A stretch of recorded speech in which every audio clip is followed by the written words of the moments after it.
Double engine की सरकार मुर्दाबाद, डबल इंजन की सरकार होश में आओ।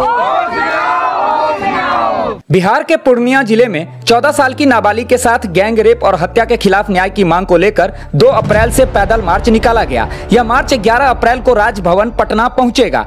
पीड़िता की हत्या 12 फरवरी को दिन दहाड़े रघुवंश नगर थाना क्षेत्र में हुई थी। उसके साथ सामूहिक बलात्कार के बाद बर्बरतापूर्ण तरीके से उसकी हत्या कर दी गई। पीड़िता के माता पिता भूमिहीन मजदूर हैं। इस घटना के बाद से परिवार डरा हुआ है। स्थानीय पुलिस ने अब तक सभी आरोपियों को गिरफ्तार नहीं किया है। इसी के विरोध में यह पैदल मार्च निकाला गया है। मार्च का नेतृत्व बहुजन नायक अशोक महतो और कुमारी अनीता कर रहे हैं। इसमें मधुबनी के हरलाखी से समाजसेवी डॉक्टर संजय कुमार सुमन, नवादा के पूर्व विधायक प्रदीप महतो, प्रमोद महतो, दरभंगा के राजेश मंडल, आदित्य मंडल, अकबरपुर के सिंटू मंडल सहित कई जिलों से लोग शामिल हुए हैं।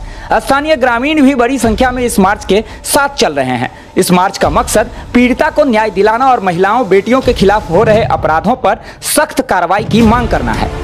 हमारे समाज में इस किसान बच्ची का काजल का दुर्भार हुआ और इतनी बेरहमी से इनकी मौत का अंजाम दिया गया।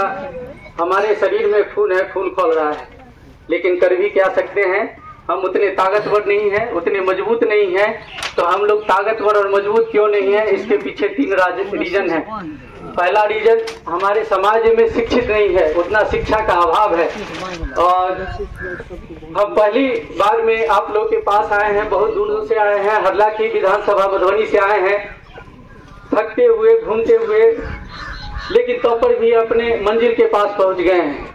और इस मंजिल से, इस सभा से मैं चेतावनी देना चाह रहा हूँ सामंतीवादी को कि जब तक हम शांत हैं, शांत रहेंगे। और हम अपने समाज से विनती करते हैं कि आप अपने बच्चे को स्कूल भेजिए। और इस दूसरा, जब हमारे समाज के बच्चे पढ़ लेंगे तो कॉन्स्टिट्यूशन का नियम जानेंगे और अपना मौलिक फंडामेंटल राइट है उसको समझेंगे। जब तक फंडामेंटल राइट्स और कॉन्स्टिट्यूशन नहीं समझेंगे, वैसे ही तरफा तरफा का काजल बेटी की तरफ मारे जाओगे और मरते रहोगे, इसका कोई न्याय नहीं मिलेगा। और तीसरा, जहां हमको शक्ति प्रदान होती है, शक्ति मिलता है। अशोक सम्राट जी नाम रख दिया और इनके आज नाम रखना नहीं है, इनको हम पहले से अशोक सम्राट जी लिखते हैं। हम इनको कमेंट भी करते हैं, आप अशोक सम्राट हैं। इनको सम्राट बना दिया गया है और बनाने की तैयारी नहीं है, बना दिया गया है। तो इनके पीछे पीछे कदम से कदम मिला के बराबरी से चलेंगे हम। और आप लोग भी चलिए। और न्याय दिलाने के लिए अनीता जी आई ही हैं और इनके कोई भी काम यदि एक आवाज देती तो हम लोग सारे लोग तैयार रहेंगे। और हम तो हमेशा तैयार है आपके साथ, बस आवाज पहुंचनी चाहिए। इसी बातों से हम अपनी वाणी को विराम देते हैं। इस पावन धरती को धूमिल करने वाली सोच को, एक क्रांतिकारी विचार से जो हम लोग यहाँ उपस्थित हुए हैं, एकजुट हुए हैं, दृढ़ संकल्पित हुए हैं, जिस काम के लिए उसे मुझे बार बार बोलने की जरूरत नहीं है।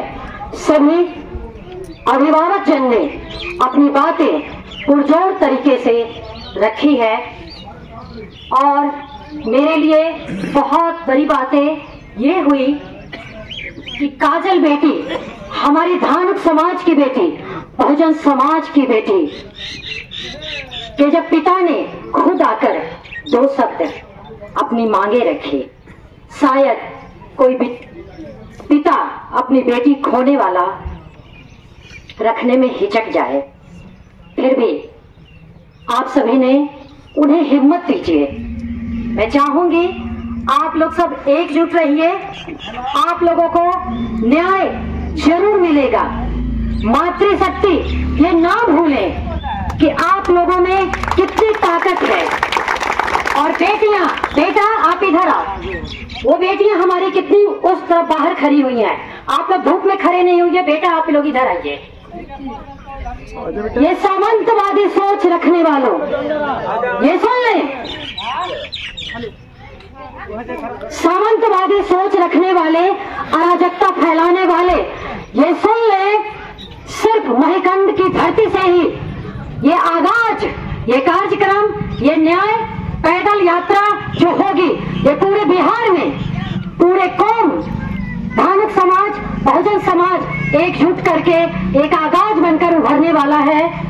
काजल बेटी को और सभी हमारे आज बिहार के हर जिले में जो हमारी हर एक बेटियों के साथ, बहनों के साथ जो एक दरिंदगी हो रही है सामंतवादियों के तरफ से, उसे बख्शा नहीं जाएगा। हम लोग इतने एकजुट होंगे,